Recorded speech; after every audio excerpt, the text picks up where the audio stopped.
Hey guys, what you're about to hear, guys, is a one-on-one interview with Lanre. Lanre is the founder of Deadbusters International, located in Boston and ATL. So Lanre shared with us his story of how he started the business from actually credit card, nothing, completely broke. I was just like, man, how do I start a business? I have no money. I was like, you spend money somehow. It really is. I mind you, my credit card was maxed out. Like I was, I think I had like $30,000 in debt, man. Yeah. Just credit card debt. Just because I was still. He had a dream, and in that dream, he was told to start a business, a cleaning business, and that if he can take the business serious, he's going to be successful at it. And he woke up the next morning, wrote down the idea, and has been chasing that idea till today. Listen and enjoy. What's going on, guys? Welcome back to the I'm Not Lucky and Blessed podcast, the show where we celebrate young entrepreneurs on their achievements, and then we inspire up and coming entrepreneurs to go get profit using their passion. And as usual, I'm your host, Lucky the Most. Enjoy the show. Hey guys, so as usual, I have a special guest in the building with me today.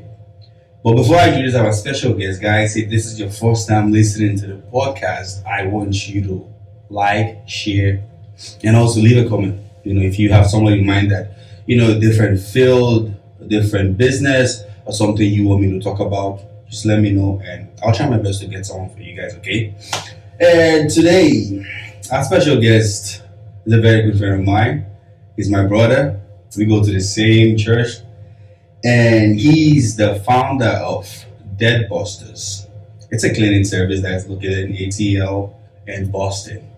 And he's here today to, basically, I'm curious. I want to learn from him how he started this business. You understand, right? How he brought it up to the level it is right now. And if you're curious too, this is the time for us to learn from him. So help me welcome on today's episode, Lanre.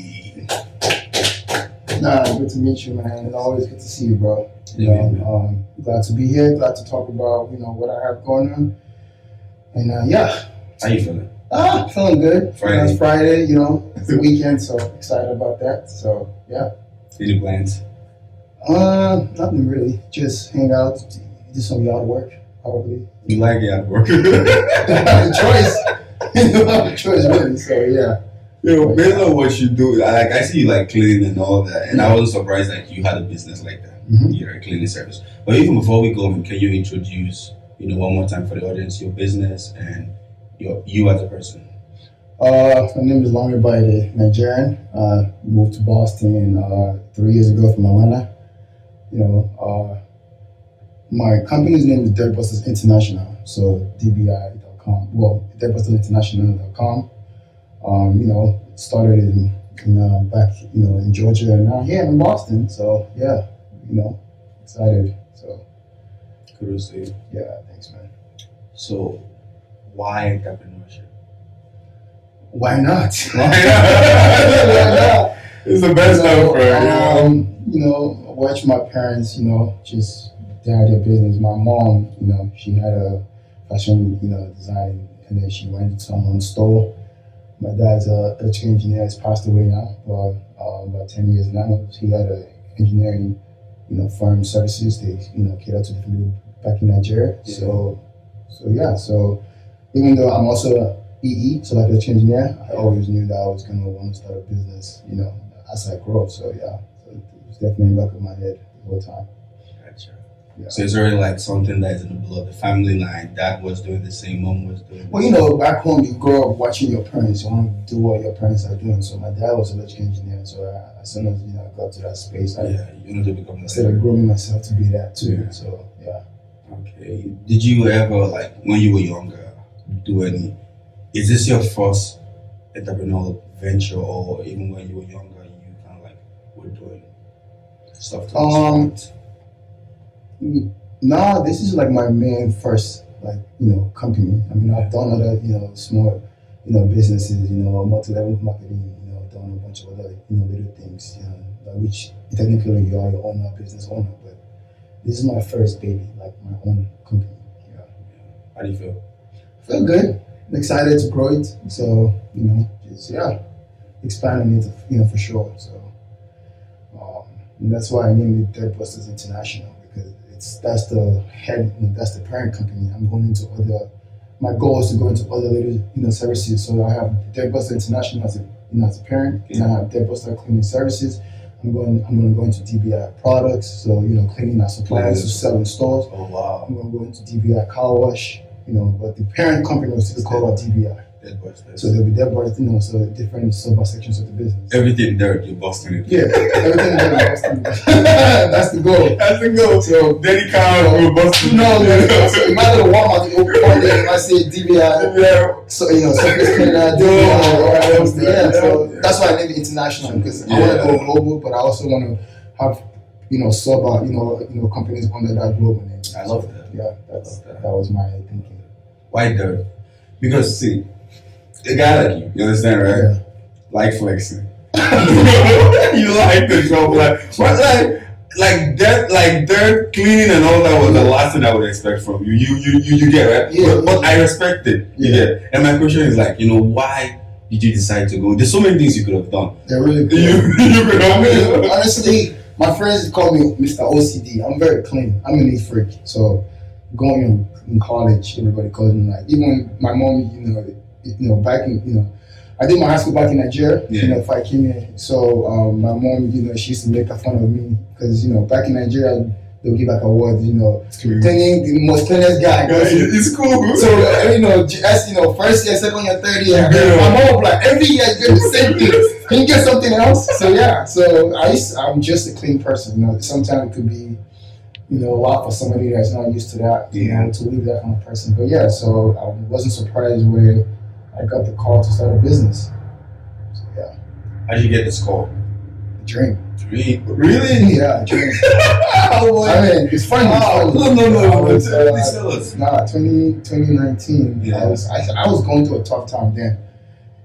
From a career. I think God was trying to humble me then. I was out there on the streets, not like illegally, but just out there, partying. I was back in Atlanta. Having a great time. Yeah, having a good time. And I was just, and then it got to a season in my life where just everything was taken away from me. 2019, I was unemployed for 9 months. That's tough. You get to, you burn out your savings. You just in debt. It got really bad. So I was just, looking for. So when I got to the point where I knew I was being humbled, I was like, man, what can I do? Got to a point that even when my lease was up, I couldn't afford to even renew my lease, with no job. So I had to, move in with a friend, and I was just, broken spot, just lost everything. Sometimes I just break down and cry. I went from, 2018, 2019, back in the days, I've been an engineer for 11 years, so since 2011. So and at that time, 2018, a guy with me, I was making $4,000 or $5,000 a week, in my career. So I felt like I was unstoppable in terms of, so I think when everything was, taken away from me, 2018 ending, I was like, I'll get another job. But it didn't happen, man. I was one 4 weeks, 9 months, I was like, I'm rough, it's rough. So, well, that was all part of, my humbling process. So I got humbled. I just, and then one day I just slept and I just had a dream.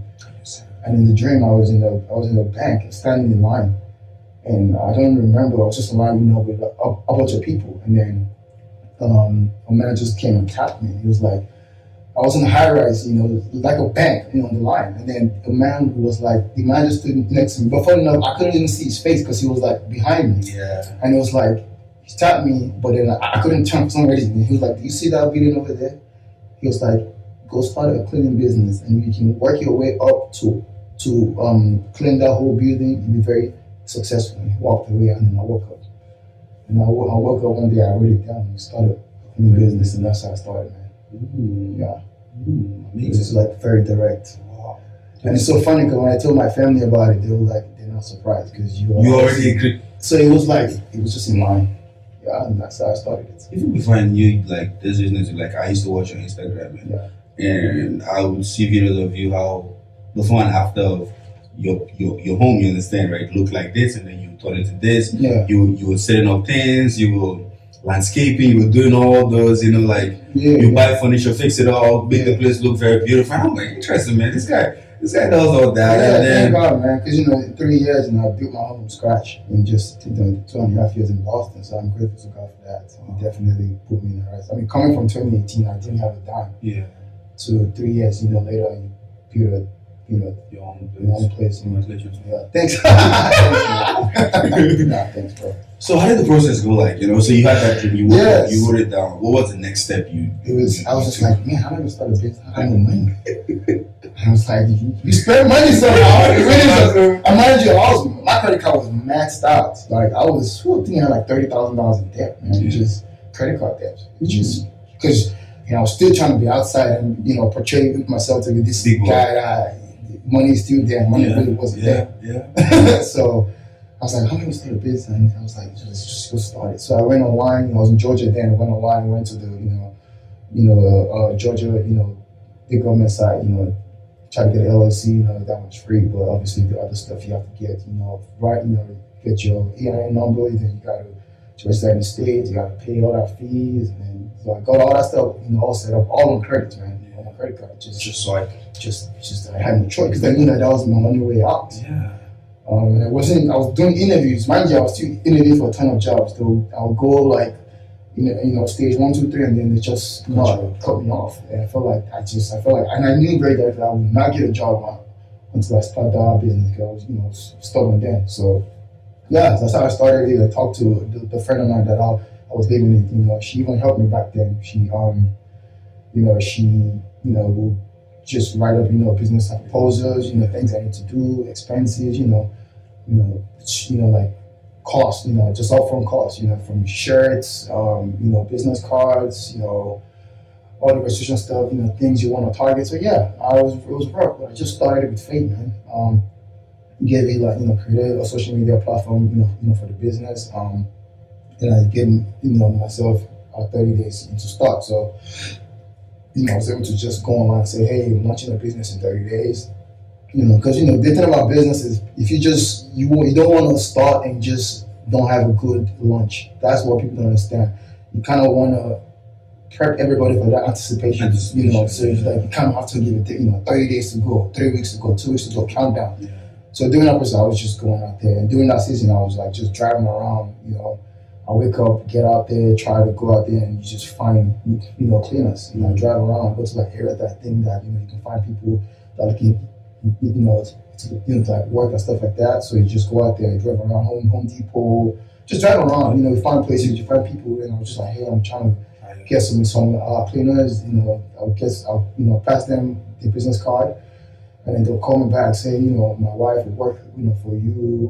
I went on monster.com, set up unemployed, accounts, and then, funny enough, you see, people resume with cleaning. So you just go out there, you just call them and you break them out. Mm-hmm. So yeah, that's how the journey started. All with just no dime. Are you serious? That's all. Oh boy! Yeah. You really have to look for one girl without even knowing. I knew I would down start that business and wouldn't get it. It was very clear. It was just fake to make it, but I knew it was fake, and I knew I was backed up by that. I knew God was talking to me then. I'm not gonna lie. Yeah. Not to get spiritual, but I was in that season where I knew I was trying to be humble. Your faith strong. Like you were going to, you were going out to get people to work for you. You didn't have a job. Like I didn't have a job. You didn't have a job. I didn't have a contract. I didn't have a contract. Nothing. I just wanted a team. You just wanted a team. You're like, once I get this team, I'll figure the rest out. But you know what? I'll figure the rest out, man. The thing I admire about that is you're playing your part. You get it, right? There's some things that are not in your control. The contract will come, you understand, right? But they say that. But you see, also again, sorry, not to cut you. If the contract comes, you have no team. You lost it. Yes, now. You've lost it. You can't just go out there and present yourself like I have a business. Okay, you find it might be hard to get a client. Yeah. But when you get that contract, where's your team? You've not trained them, you've not told them what you expect, and then you just go there and it doesn't work like that. It doesn't work. But that also comes with that challenges because when you hire people, they expect to work because they ask you to get paid. Yeah. So you try to. So what I did when I started off is like, hey, I'll hire you on a contract base. Get 2 or 3 cleaners to start off with. Yeah. I'll pay them per job, so you can still do your own business on the side. Yeah, slowly. But and then I wanted to build a level of clientele that I know that I can get one cleaner and give her at least 40 hours a week, worth of work. Yeah. And then I'll hire, full time. If not, you're going to be paying it because if I mean, these people have, a family you have to feed. You can't guarantee them at least X amount of hours to make X amount of dollars. Yeah. Then they're not going to commit themselves to you because I'm not going to be waiting for a phone call. I got family to feed. Yeah. So I started on a contract base, and then, and yeah, as soon as I started the business, launched out, three cleaners, lost one of them just because, it was just, it takes a while to get good cleaners. You know what I'm saying? It's not just, it's, I mean, and then, cleaners, it's also very hard because, yeah, you might have like a checklist and all that stuff, but cleaners clean based on how they're feeling that day. And that's just the honest truth. If I'm tired, if I'm going for my job, the first house that they go to my beauty house that might be, not as good as the first few houses. So, and also again, so you kind of, so a lot of times I will follow them, and kind of, go behind them and, see what they're doing, planning out, even go to the plan. I even help them and even plan a few times just to make sure. And then I'll take them home and I'll, just try to make them understand this is what I'm expecting. This the quality of the service. Because at the end of the day, the cleaners are people that will go home. It's your brand that will get, messed up if it's not. And then also again, reviews. Cleaning business, it's on a review base. If you want a clientele to grow, you have to have good reviews. One review online could mess you up. So you have to kind of like babysit people at the beginning, which is part of, an infant stage of a business. Yeah. That's what it is, yeah. Wow. So how was it like when you got your first contract? You get that? What was, do you remember the first contract you get? My first contract, funny enough, I started off with just, so when I launched the business, all my friends, you have friends that will support you, but those are not really your clients. Clients, yeah. Clients are people that are every month. Friends are, he wants a business, let's go out there and support him the first, 2-3 times. But eventually your friends will become clients, the ones that really invest in, upkeep of your homes. Yeah. They, once they start seeing your services and then, they post, go on Google and put, good, reviews and then word of mouth, you have, neighbors tell our neighbors, hey, this company is really good. I know you should complain. The other day, you're to try them out. So, but when I got my first residential clinic, was just a friend of mine, just cleaning the house, and then I got my first commercial clinic, which was a friend's warehouse back in Georgia. And yeah, I just went there, with my team, and then we just got it cleaned, and they liked it, and they told their uncles, and it just started growing. Funny enough, I get more clients from word of mouth versus, back then I was still kind of new. So yeah, so that's how I started growing, man. Wow. Amazing story. Yeah. So what did you learn from all this process, man? Like how you started this business from a dream to with nothing, credit card, and then fade. Like, what's one thing you can take away from everything that you just shared, like personally for your life? Good question. I mean, I just think it's just once you get, everybody's passionate about different things, but once you have that one thing that you've been struggling to really want to do, don't worry about how it's going to play out. Just do your part, man. I mean, for me, that's really, now, even, and all this is even just in Georgia. I'm never, talking about, how I granted out here to, to Boston. All this was, just, once you have that one thing that you really want to do, regardless of what it is, but you're passionate about it, just start it. Some people get discouraged because, I gotta go and apply, get EIN number, because obviously you have to get the EIN number on a federal level, but you have to register it in your state, like in Mass, you have to register your business, locally in Mass. So every state you go into, so there's a lot of, like administrative work involved, but you gotta just do it, man. Don't worry about the rest of what happened, man. And consistency is another thing, bro, because it's not gonna start easy. You might not see nothing. I mean, mind you, everything I told you right now probably happened in 4 or 5 months. Oh, really? So the first 1 month, I did nothing, man. Yeah. It just kept posting. You're posting, you might only have 1 or 2 likes. That's okay.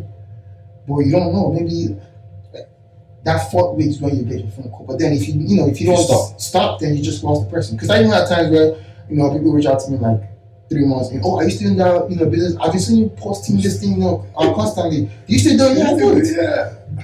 Because something about social media I've noticed that people just that your friends will watch for a while. And then consistency is what will get clients eventually. You just gotta keep doing it. To me, I think that's just what it is. That is the truth. Honestly, yeah. So Speaking of consistency, like I remember when I first started working out, Yeah. and there was no result, no nothing. Yeah. And days that I will get discouraged, Yeah. and I didn't want to go. There's always something I told myself: what if today was that day? You get that call. Or you get that client. Then you break that muscle. Like you break. What if today was that day you see that result? Yeah. And you don't like just miss it because you didn't show up. You get right out. Okay, let's go. Let's just keep it going. Yeah. So that's how I started the business. And as soon as things started lining up, then my career, came back. Honestly, Life. And it's so funny because I didn't want. So my career moved me to Boston. Yeah. I've been in ATL for 20 plus years. Yep. 17, 18 years, I don't know. But and I'm starting my company that I'm currently working for. They just called me because back then you're applying to a bunch of companies online on LinkedIn, different sites. Probably get like just apply. You do like click easy apply. Everything. But funny enough, this company that brought me to Boston, Yeah. I didn't even apply to them. Are you serious? I just had my resume on public, Yeah. and then my manager called me and was like, "Oh hey, we see you're open to relocation. We see you're in ATL, but we have but your resume matches well. We're looking for it's a startup. It's we only have 3 engineers. I know it's a new company. Are you okay? With relocating?" And I was just like, "Yeah. I mean, obviously I didn't know what it was all about. I mean, I'm 10 months in, I'm desperate at that point. I'll take anything." So, and looked at it. So the following day, the HR called me, scheduled like an interview with him, and literally a week after, that's why he got the job. Are you ready to move? And I was like, "Yeah, take me. I'm gone." Yeah, that's how I told my friend, "Hey, I'm moving." And they ever asked about the business, like they were like, "How you gonna?" I was like, "I'll figure it out. I'll figure out the business. I have to get a job because, mind you, the business is not gonna feed you. Feed me. I'm trying to leave your house. I'm in your house. I need to leave your house. I need to start my life all over again." Now and then I was in a broken place, man. Financially, just emotionally, I was done. I knew I could not flex no more. I just don't even go out. I just stay at the house, man. It's just no point. Every day you go out, you spend $2-3 million on your credit card. Interest was piling up. I was losing my mind, man. Anything take me, I'll go. And that was the same week that I got introduced to my, to my wife now, which is a whole other story. But yeah, are you serious? That same week. Mind you, I got introduced to her the week before my boss called me. Yeah. And then one of my friends, from Atlanta, was like, "Oh hey, I have a friend, because I was, I was single then. She was like, "Hey, I have a friend that, she's from Boston, but she lives in New York. I know you're in Atlanta." But I'm not even in the space for that right now. But I was like, "Yeah, sure." So I went online and I messaged her on Instagram and and then the following week I get a call to move to Boston. So I called her like, "Hey, I'm moving to your city." Yeah, so that's how we connected. So I met her the week before I got the call to move to Boston. Didn't have to call. Didn't know she was from Boston. Didn't know she was from nothing. And that's how I didn't know that God was connecting every. That's how I sent me to Boston.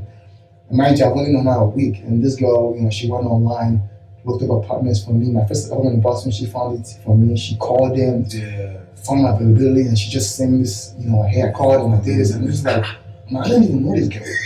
Like, who are you? I didn't know the connection was happening. But I was just like, a part of me was like, this is just too good to be true. But yeah, she went online, did all the research for me, and I moved to Boston. Even when I moved to Boston, I still struggled, with trying to accept that is part of the plan. Yeah. I was just like, no, I just want to focus on. So yeah, anyway, but to cut the story, that's how I relocated to Boston, still running the business. And then that was 2020. Mm-hmm. So everything happened from being unemployed 2018, going into 2019, got the call end of 2019 that you got the job. Then, so I had 2-3 months. And then COVID started January 2020. Mm. And then my start date was April 2020. So I moved the last day of March, so I met my wife a week before I moved. So that's how I moved to Boston April 1st, 2020. Running the business, remote. COVID was then, everything was shut down. Yeah. So I knew I had to lose, and then I lost 2 of the cleaners because they were like, this guy is just nowhere to be found. My boss is not serious. He left his business there. I was like, I gotta wait for now. I gotta get money. For real. So, but yeah, running the business, I think by that time I probably built maybe 8 solid clients. Yeah. On the residential side. I only had 1 on commercial, but that was kind of like not on a monthly basis, or just here and there. But I had just dedicated that one, cleaner, hey, just stay with me. Funny enough, that cleaner was from Boston and she moved to Atlanta. Oh. So she liked me because she was like, you're going to my city. So even till today, 3 years, and she's still one of my main cleaners. Gotcha. So she stayed with me. I was just, she was doing her own thing, but as I get that contract, I'll hand it to her. She would go, she would clean, and then I transitioned my business from, to like outsourcing. So she's still under me. Yeah. So the companies that clean me, that hire me, they still see her as my employee. She wear my own company shirt, but I subcontracted that to her. So I partnered with her business. So it's kind of like a contracting firm. They get the business and then they source it out to you. Yeah. So I get the contracts to you and I source it to her. So because I knew I couldn't store my products. So I had to get rid of all my products that I bought because I knew I was here. Yeah. So she handles the supplies and everything. I just pay her premium price now because she buys everything. But I get a cut and then I pass it on to her. Wow. So I kind of shifted my business in Georgia a little, that way at first because I knew until I built back my clientele and then I hired them on full time and just go like that. So yeah, that's how I started the business.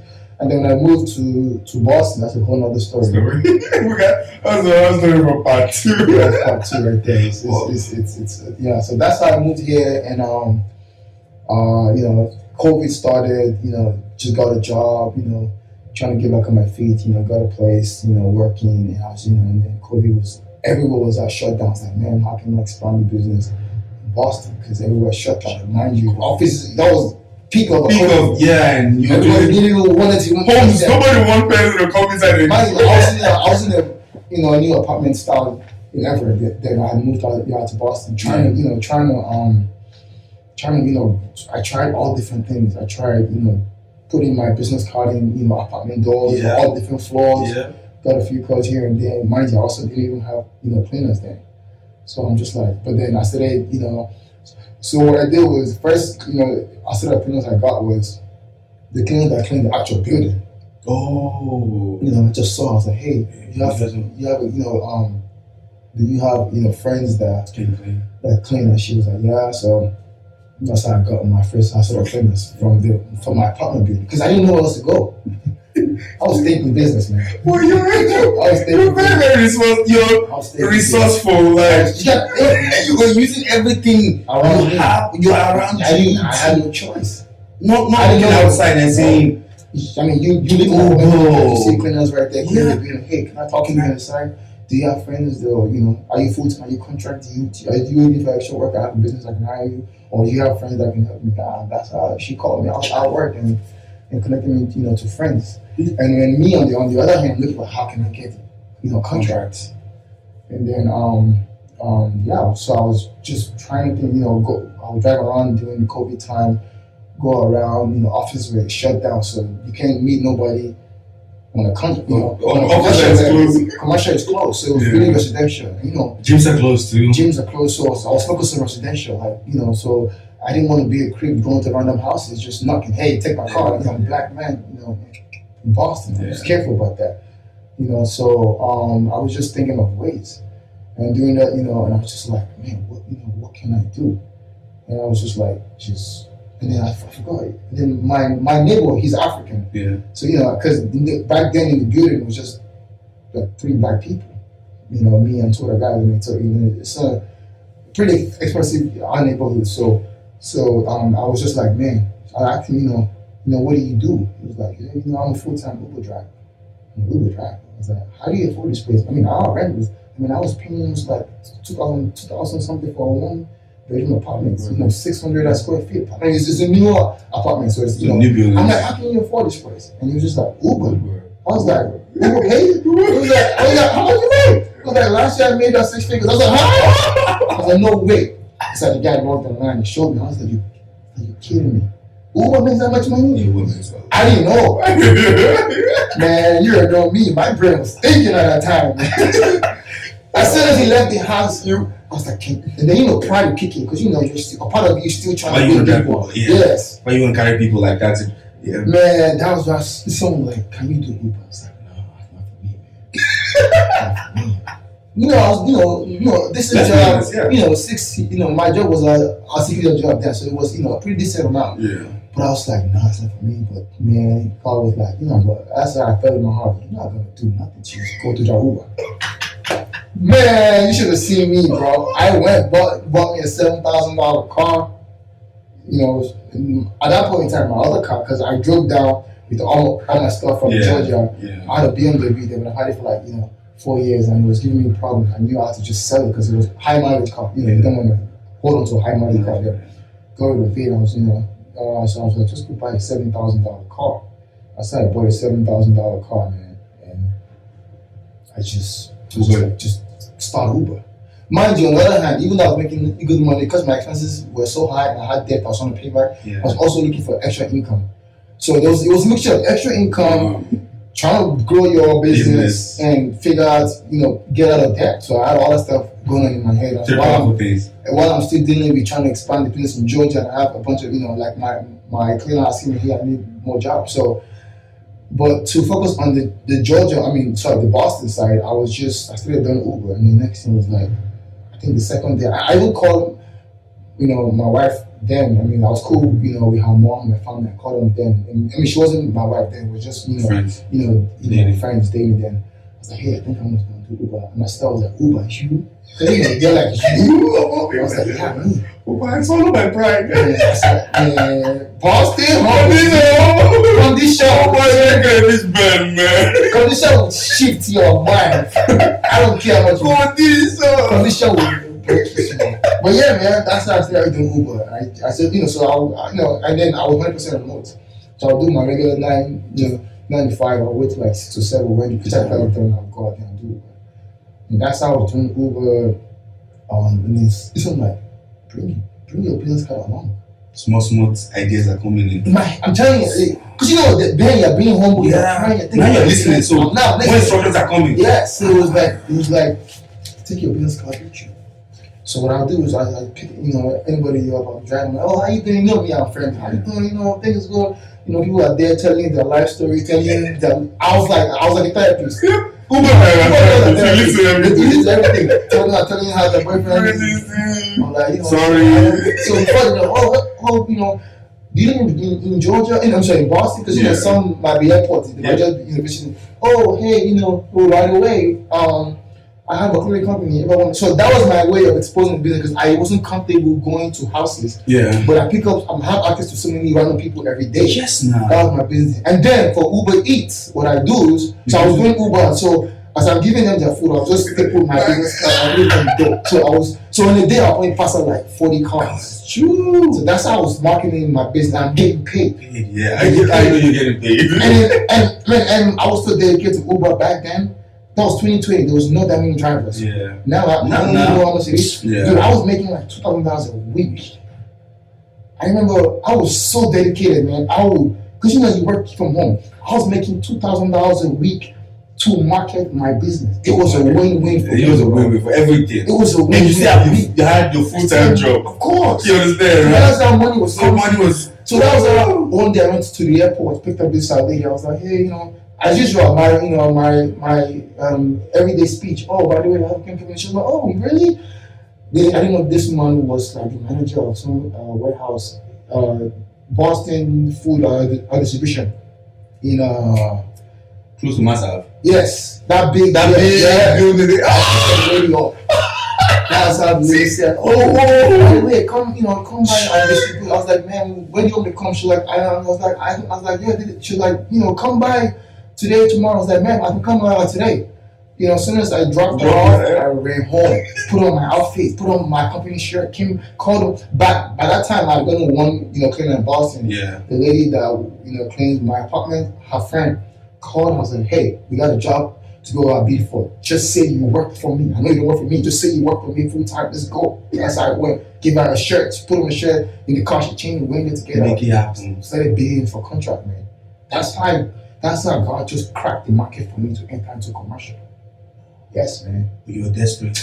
Me, I'm hungry. You're hungry. I'm shocked, man. I need money. Bro, you ain't playing.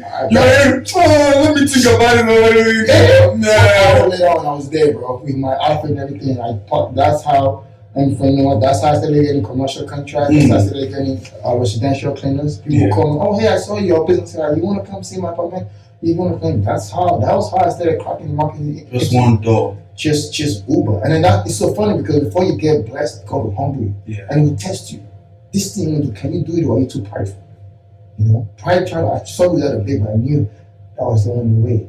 So the point of what I'm saying that you don't know, the different ideas will come to your head, but some of them your pride might try to steer you away, but you don't know, man. That might be the way you're gonna get blessed.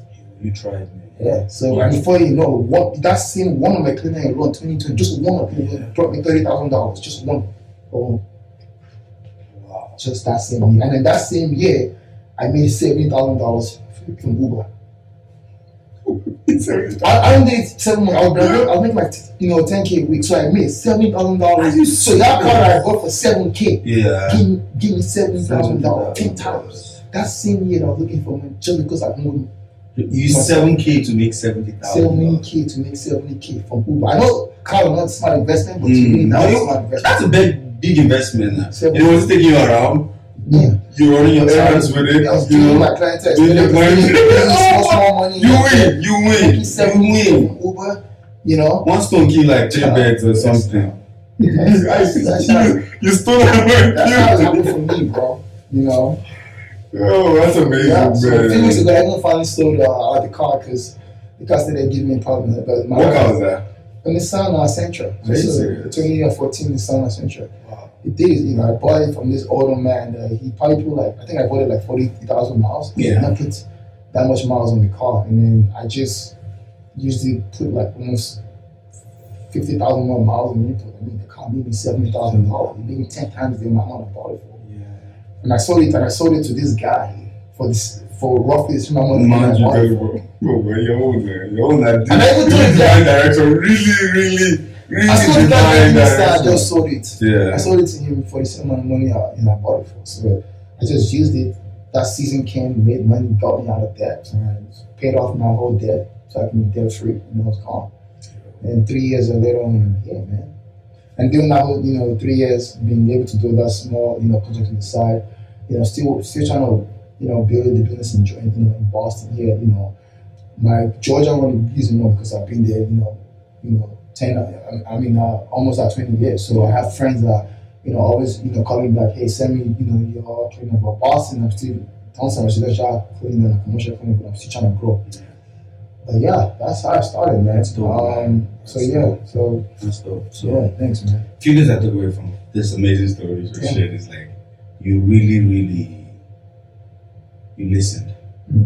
Like from even I see myself, if I were in your shoes, there's so many things I wouldn't have done, you understand, right? That's what makes both of us different. Like even every time you're in Atlanta, you just started your business, and then you got a job and you left your business to chase that job.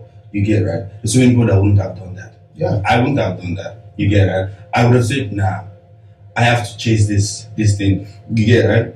And I don't know if that's where a lot of people miss it, but the fact that you were humble enough to realize that, man, I need to eat, man, I need to feed, you understand, right? Yeah. I would leave this and go after this because everybody, the whole point of entrepreneurship is like, I want to be my own boss, you understand, right? So at that moment, it's like, I started my business, so why don't I want to work for someone else? You understand, right? Yeah, but a startup business, you're not gonna bring kind of money to eat. I mean, a cleaning business, how much are you really making at the beginning stage? That's an humble mindset that not everyone have. You get right? So people realize they were. But I was boxed in the corner. I didn't have a choice. Yeah. Sometimes don't wait till God corners you. Corners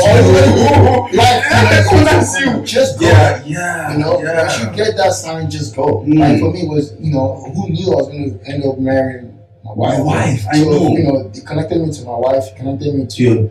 Everything. Like literally the way you are today. I knew I had to get out of Atlanta to just get a turnaround. And it happened. Wow. Yeah, man. So that That was one. Selling your car, Sold everything. sold everything Yeah, nothing. to Started again. go to do Uber, which is not a bad investment, but from your own point of view, was like, this is too small for me to do. Yeah, You get it, right? because this song that was bringing $4,000-5,000 a week, just sitting Yeah. at home relaxing. Yeah. To kind of doing Uber. Uber, Pride people. might kick in, but you don't know that Uber is where. I mean, in different. I mean, for people, it could just be a way of living. Some people it could be a way of, marketing their business. Yeah. It's a different thing, but anything. Like in my own case, every business is different. It's all online, businesses. But in my own case, I need access to physical people. And I knew Uber was going to get me that. Yeah. But at first, you didn't even know that. I didn't know that. And then later, the idea came to start giving out your card. Yeah. You know the level of humbleness it takes to give out a card. Yeah. I mean, some say, no, I'm good. No, I'm good. I my business I go to like 40 people a day. I'm telling you, At least 10 will take I the think call. to people And out of every the 10, if 2 calls me, that's a win. yeah.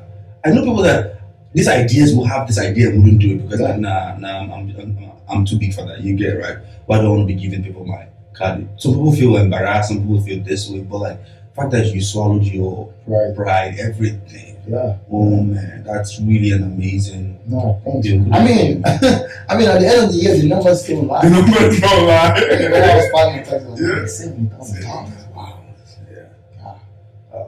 Okay, so let's go back to the business, okay? Yeah. So you said something about like when you hired your first workers, like you were going with them to just to ensure the quality of what you How wanted. to. Yes. So now the question is, how do you ensure quality and consistency of your cleaning service? Do you have any specific system? I mean, I have a checklist. Okay. So you have to. I mean, you have That's to the have a big checklist. So it's not just after you clean, you have to go back and confirm the blinds. Did you clean? Even my checklist was as detailed as I have a section bathroom checklist. Yeah. Room checklist. Yeah. The bathroom. Did you check the window? Did you check around the ceiling? Did you Yeah. check, the blinds? Did you Yeah. check, did you scrub, the basic stuff they will check, but there are other little things, because with a cleaning company, there's a deep clean, there's a standard clean. Mhm. When you go to deep clean, some clients they expect the deep.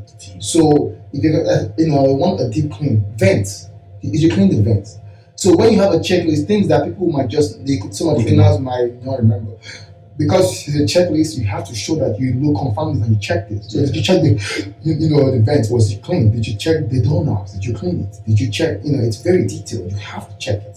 So that at the end of the day, there's no way. It's not how you missed it. It's just no way. So a checklist was the first thing that I used. And then to get the cleaners comfortable the first few times, I followed them like, hey, when you're cleaning here, ensure you do this. And also, and then the type of cleaning products that you buy, also important. So you have to show them, use this for this area, use this for this. So you also have to make sure that you have to watch them, show them a few times, so that they know what you're expecting. After 2 or 3 times you do it and you show them and follow them, they will know. But checklist ensures that they don't make a mistake. You also have like a rewarding system for them that I do. So even now that once every time I go back to Atlanta, I always plan my trip back to Atlanta I will go there and have fun and visit friends and family, but I also ensure that I do business. So what I do is I find a weekend that my cleaners are available and I just take them out. We all go and eat and I pay for it. Like go to a Bahama place all on me.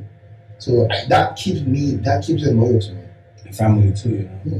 Bonded. Even some of them tell me, even the other day there was one of them, she's like, oh, I must I can come, they call me somewhere like, I don't know what to say. Samuel, I'm not sure I can come because today's my daughter's birthday. She's like, come. She gave me her daughter, I paid for her, I give her daughter, I think, $50 just as a birthday gift. She's like, oh my God, Sam, anybody do this to me before? But that's what keeps them. Those little things. Yes, that's what keeps them. I mean, to me, it might not be anything, but it tells people I pay a lot. Even when some clients go behind my back, because another thing that for running a remote cleaning company is you get clients that want to steal your cleaners. Pay them on the side. side to clean. Because they know they are paying overhead costs as a business. Yes. So some of them go. I've even terminated 2 cleaners because of that. Because I actually sent one of my homie to test my. So I do different scenarios. I send my friends to test my clients. Sorry, my cleaners. Yes. Hey, give me your number on the side. Let me hire you, and or how much does your boss pay you? Let's say he pays me $10. Yeah. Let's say I charge the client $10, right? And I pay my cleaners $6. But because the clients will charge the client, I'll pay $5 or I will pay you $7, $7, you know, and I'll just work with direct. Yeah, but to him, it's saving him about $3, but he doesn't know that. So that's how I caught the two of them. But that my client that works with me a few times, she will call me, Sam, I don't want to offend you, but I thought your client asked me for my number. I told him no. Mm-hmm. So I've terminated 2 clients because of that. So that showed me that client is loyal. Yeah. I've seen a lot of that. Of course. Of course. Clients know that they are paying the company costs now. Yeah. So they want to get them on the side. Some will fall, some will fall. That's why it's your job to test different, client, your employees at different times. Who's too loyal to you? Because you're running a remote job. Here it's me and you in person. You can't do that. When you run a remote, you got to set up different things and ways to keep them on track. And remind them. And also again, reward them. Either I give them a gift card or I tell them, when I'm telling I tell them, but I also pay them well. Like my profit margin in certain houses is not that much. Or on the residential side, on the commercial it's hourly rates, it's different. But on the residential side, on a 1 or 2 bedroom, you might get like a 20% profit margin after I pay all the costs. It's okay with me. Yeah. So you have to plan different ways to see who's still loyal to you. Yeah, I like that. Yeah. And also, I heard you told me how you do marketing. Okay. Yeah. You used Uber back then when the business was started. Giving out cards, 40 a day, and all that. But right now, currently, what's your major source of marketing? How do you get into social media? Social media. Yeah, social media for me works a lot because now in Georgia, social media causes a lot. I mean, I have 30,000 followers, so it's a lot of my fan base is on Instagram. But in Georgia, in Boston here, my Instagram is not really following a lot of Boston followers, so it's kind of like word of mouth. I have my business started in my car, so on my downtimes when I just go out, hey, this is I have a new company, but to me I think this there are different ways, or when I'm out, but every time I try to leave my business card in my car, so I'm very intentional when I go out. Yeah. Hey, I tried door to door. I've tried put the business card in cars, like you see a big, just doesn't matter. It doesn't matter. Yeah. I like the even if you pass 100 of them, all you need is 10% to call. Yeah. That's what matters. Yeah. That's dope, man. Where did you build this mindset from? This business mindset, all that. Condition. Condition. For me, I grew up. My mom was a business person. My dad was, and then. Growing up as a little boy, you go, like I travel. Back then I was living in Africa, so I would come here, I would buy a lot of clothes or sweets, go to school, sell it to my friends, so that hunger was there. Yeah, that's where I started. Slowly using. And then when I lost my dad, financially, my family became very tough a little bit. So. But you want to keep up this lifestyle that you like, so you gotta go out and get it. And so you be forced to go steal. That was an option. That's an option, yeah. So I respect that. Yeah. And this question, even to now, some people will think I was scamming from never scamming from, not scamming, never had. It's just social media can portray that how it's just all hard work. Yeah. Wow, that's interesting, man. Yeah. Because, like I said, man, you have that enjoyment lifestyle in you too, but it's beautiful that you also balance it with work. You understand, right? You work hard and you also play hard. But social media don't show you the work. See, I have 5 screens for all my job, my business, and I won't post that. You only post when I close the laptop and I'm out. Why don't we post that? Why don't we post that? Because when it comes to your income, your finances, I keep that very private. It's just the one get your company involved and post. It's just. But social media is not meant to show the behind the scenes. It's just to show. I share with you what I want you to see.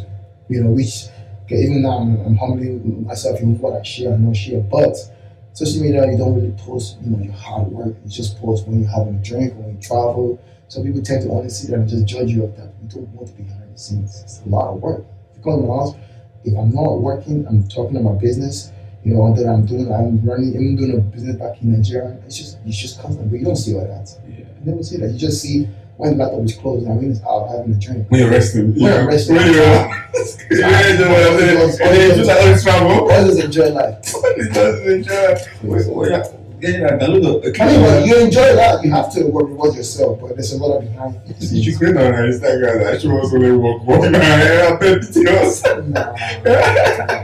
Like, do you ever think of doing a situation where have a just drop messages and telling people the work ethics because I feel like if not here, this has never been said before. Mhm. Yeah, and people just which is good. They can say whatever they want to say, but like for me, I do this because I want to put a lot of information out there, positive information, You have to. to reinforce people. You understand, right? That hey man, this is not a comfortable life. You have to like story you shared, amazing. I know people that what you went through will break them, and I mean, I cried a few times. cry. Yep, I'm not gonna lie, I cried. When my friend, she would come, she would say, I would break down and cry.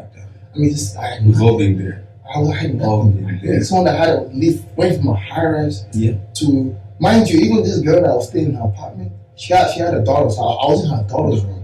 And her daughter had a twin bed. I went from a master bed to a twin bed. And then her daughter was sleeping with her in the room. So I would be in a baby bed this small. You cry. You have to. Condition. You have to. I was so humble. I sold all my stuff. There's no point. Even when I finally got that job to move, I went with nothing. I went with my car and clothes. I had no pension. I came here, I bought all brand new stuff. And from 2020 to now, my whole life turned around. I got married, expanded my business, and I built a house from scratch. 3 years. When you look back to those days, is that the reason why you love to have fun, or that's still you just being you? I mean, moments like that. yeah, I like to enjoy myself, but I feel like now, now that I just got married, like a year ago, I'm about to be a year next month. Congratulations, Thanks. guys. So now I'm getting to another season in my life. A lot of things. That's why I'm taking some time off of social media for now. I want to just shift my mind, and so I feel like social media to me, apart from the business of it, it's a distraction. So I just need to just focus on what's important to me right now, Gotcha. which is a year into the marriage and what's the next season that we're trying to go into, and just be more. I want to be more private now. That's all. I love that. Yeah. That's dope, man. That's dope. So let's go back to the business again. Okay. So cleaning business, you said it sometimes that after they've done other jobs, at the end of the day they're tired to go clean that out or something. How do you inspire and motivate them to always give a good service? So different things I do, different cleaners are different. So like I said, some of them, they're honestly like, I have other jobs going on. So I kind of gauge the employee. Yeah. If I feel like I try not to do more than 3 jobs a day.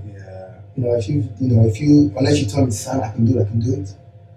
But if I know you've done 3 jobs, I just kind of pause it at that. Especially if it's a big job. And also again, what I also do is I group them. Anything more than 2 bedrooms, apartment or house, you must be at least 2 cleaners. I don't like having one cleaner do a 3 bedroom. You're going to be tired. Or you're going to skip things. You're gonna skip. And that was, if you go online, Deadbuster International, go on Google review. I have thousands of reviews. I've never had one review, all 5 stars. Because I'd rather tell the client, hey, I'm sorry, my cleaner will never to make it there. I'll make up, for later because time or I don't want to, not give you a good service. Can we reschedule? But I always make sure if I'm the one scheduling it outside their personal jobs, minimum is 3 a day.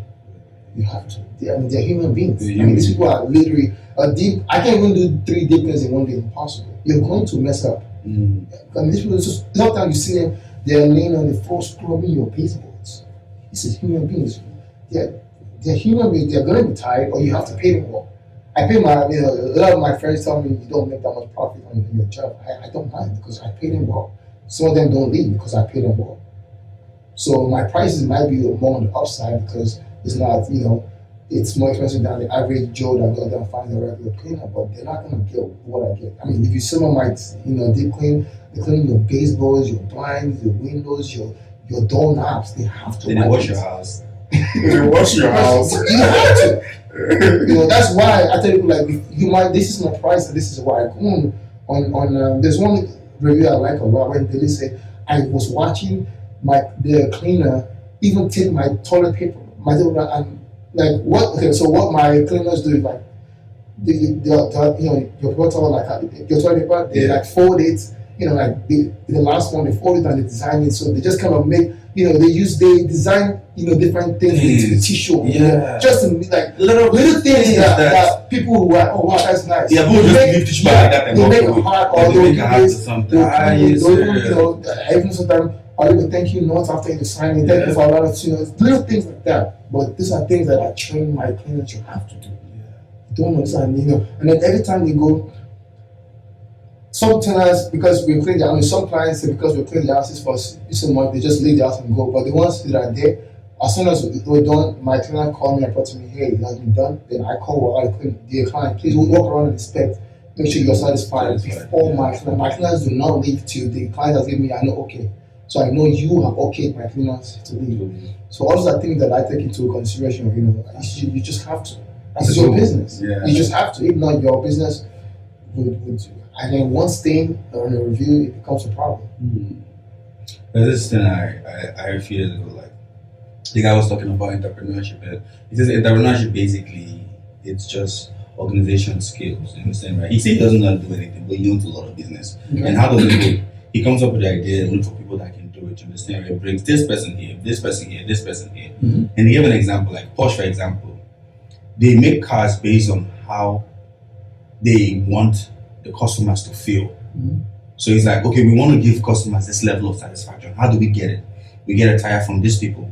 We get the best tire from these people. We get the best wheel from these people. We get the best this thing from this way and put it all together and give it to that customer. Yeah, right. And with what you're saying, I see that you build a team. You understand, right? With people with different kind of skills. You understand, right? Cleaners that do this person here. You bring them all in together to give service. Yeah, beautiful, man.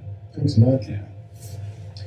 So this question is a little bit based on this generation and what I'm saying. You understand, right? Like, with what you've been through, you understand, right? With what you've learned, like, what do you think is missing in our generation? Like, people that say, "Oh, I want to do business." Like, like when you look at them, what do you see?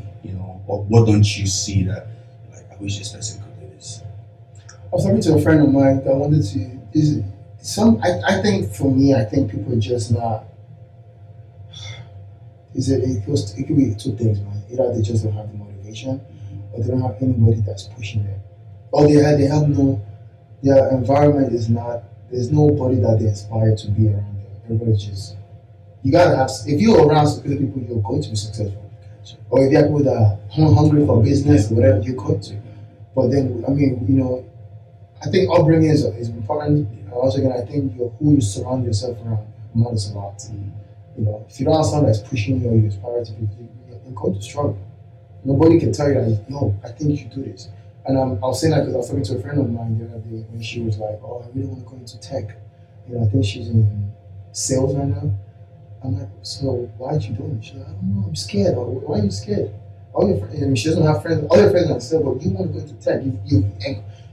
I asked her why. She said, yeah, I love, I guess myself coding, but why are you doing it? She just needed somebody to just tell her you can do it. Yeah.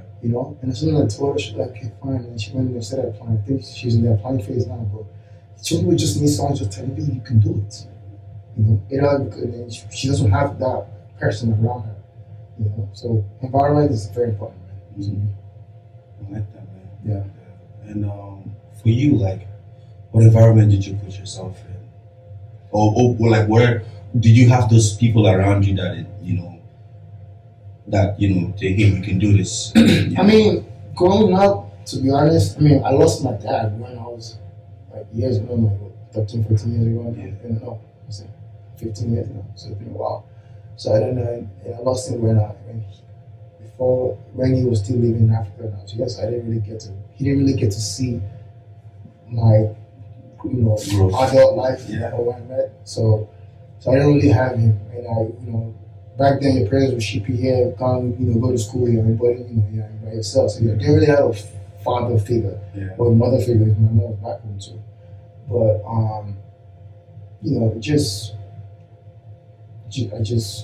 so my beginning phase, I didn't really have a push. Like I said, it was really just life. Life, just changed me. Some people are fortunate, to have a good, something that will push them and motivate them. I didn't have that.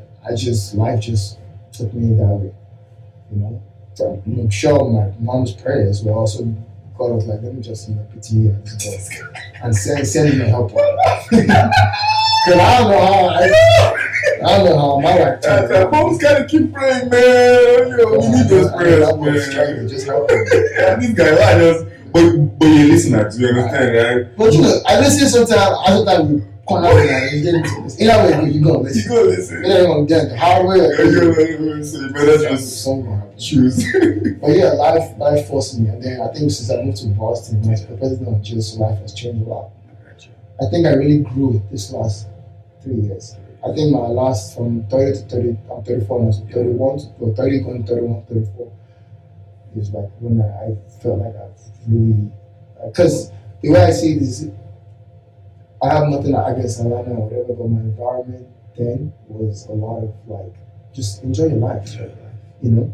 That's short. It's just what you surrounded by. You're surrounded with enjoyment, entertainment, lifestyle, just, so, but I make 2-3 times the amount of money I'm making here in Atlanta, but I don't even do anything. It's just it's different. Less stress.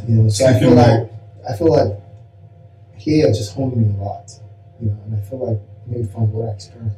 And a lot of times when I catch myself slipping a little bit, because sometimes your old self will try to creep in and be like, I've got into your life and you have the money.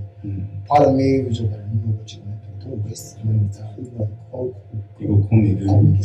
I always have that fear of not going back to where I was. Yeah. I mean, now it's a lot different now because God can still take away everything from me if He wants to teach you. But I feel for me, I always have a flashback of where I was. No, I love that. I love that. Sleeping in a baby's bed. I don't want to ever go back there, man. Never. For me, that's the biggest. And even that my friend called me, she called me like, man, your life has changed. I remember when you used to. It was so back then. It was so bad that even her daughter was like, "Mommy, why is our friend sleeping in my bed?" And she was like, "Oh, because he broke." They call me mom, man. I'm so far this life. So when I see them now, it's like, I remember those days. I thought I was like, you broke. Yeah, why is your friend here? Even more than 2 months he's here. He broke. You right? I'm broke, girl. Yeah, man. So that, so when she calls me now, she's like, man, I'm so proud of you. Even when I got married, she was my best woman. Really? I told people 11 guys and 1 girl. She was the only guy in the team, but she held you back. I know. You actually held me down, bro. Because even it's only like guys can hold you down like that. Guys. I had guys that I could have stayed with. I feel like it would just keep me in that lifestyle. I need someone that can ground me. Yeah. So from even if anything, me and that girl, even though life takes us away, I always appreciate that girl. I want that girl held me down. No money. She would cook. She would say, "Hey, you want some food? Feed me." I have nothing. Wow. It's dope, man. Yeah, man. So yeah. Deep. 2 more questions. Yeah. Last one. Yeah. What inspires you? What makes you up every morning? You understand, right? Like for the future, like what's your inspiration, Larry? Like, just providing for my future kids, man. You gotta make sure they don't go through anything. And one thing is, I watch my dad, man. I had everything. Growing up, I was like, I went to best school, growing up, in Lagos. So my dad provided for me, man. It was just how we get the money. He had a business. He was running an engineering firm. They had 5 different locations: Abuja, Lagos, Port Harcourt, so Kaduna. On my dad's peak of his career, he had 5 different branches, 5 different states. This guy was everywhere. So just making sure I can provide for my kids. Obviously, the times are different now. It's not, in America now, it's a whole different game. So it's just work, business, whatever you want to do. But I want to make sure that I'm staged in a good spot, that when I do have a child that can think and knows what she wants or he wants, money's not an issue with that issue. That's a strong why, man. Yeah, you gotta provide, because I got provided for. I didn't lack nothing. I came to the US.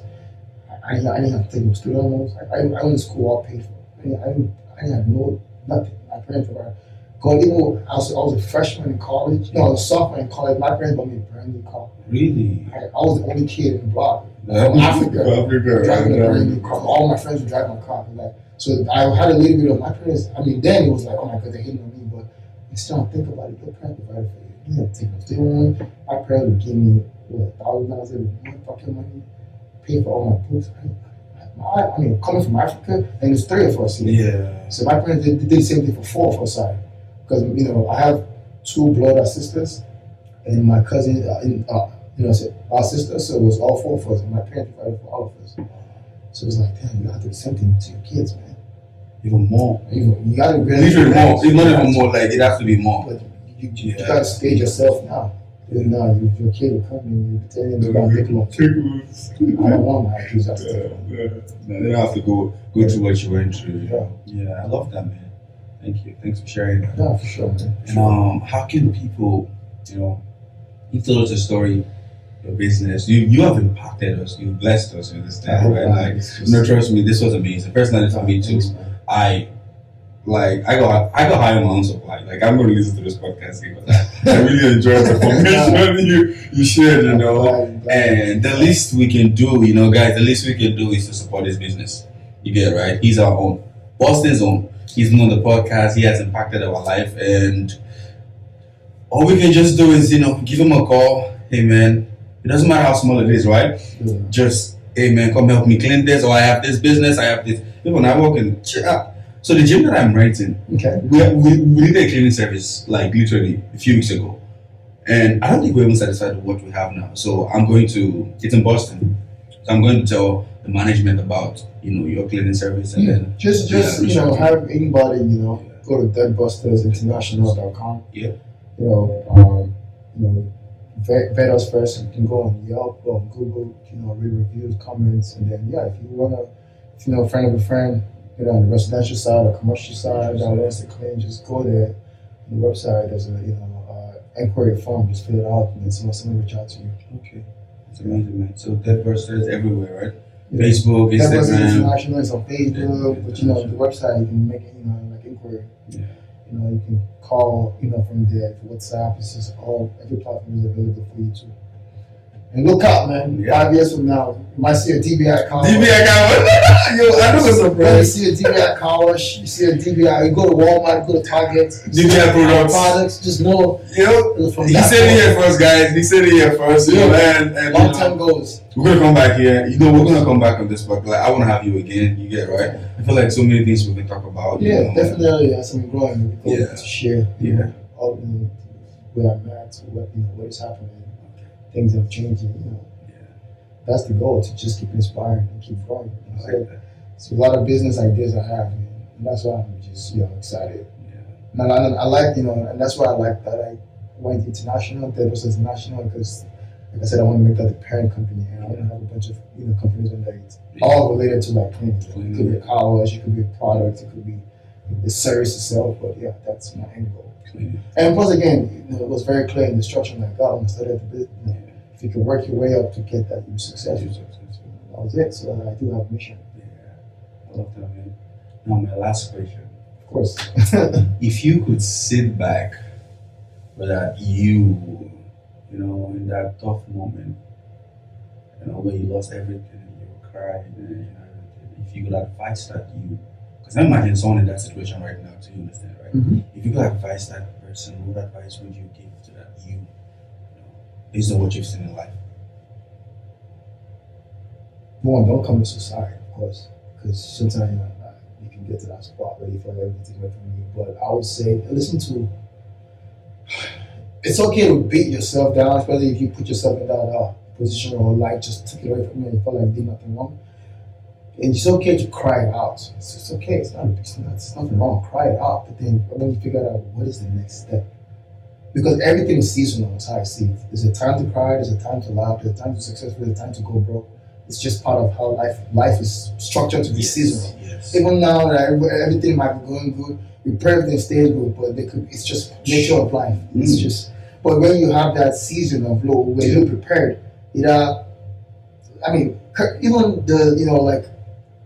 the environment could, you can lose your job, or there could be economic crash that forces people to have a low season. So, but what do?